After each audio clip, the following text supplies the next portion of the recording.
Heather McPallister.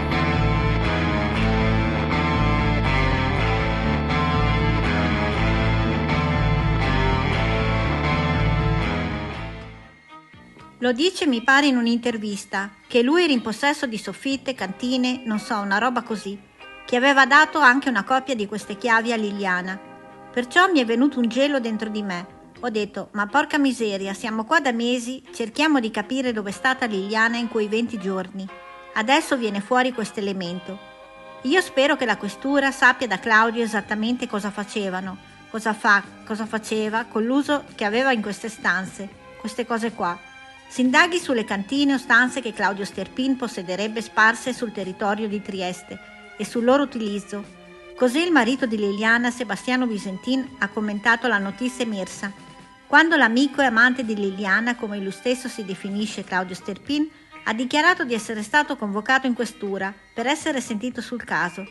Sebastiano alla domanda se anche lui sarebbe stato convocato in questura ha risposto no, assolutamente no.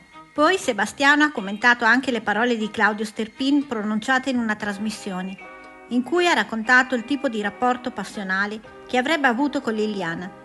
Sentire una persona che durante un'intervista dice che potrebbe scrivere un Decamerone sul rapporto che aveva con Liliana, mia moglie, anche altre cose, che Liliana faceva parte di quel suo giretto così di amanti, di donne, non lo so. Adesso non mi voglio esprimere, mi sono già beccato una querela da questo signor Claudio Sterpin. Sono curioso di vedere le motivazioni di questo.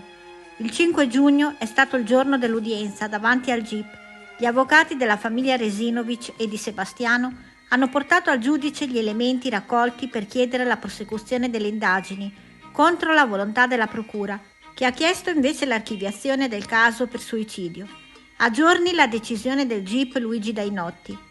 Io mi aspetto che il giudice delle indagini preliminari prenda una decisione, ma se ci sono delle cose importanti, rilevanti, ben venga il proseguo delle indagini.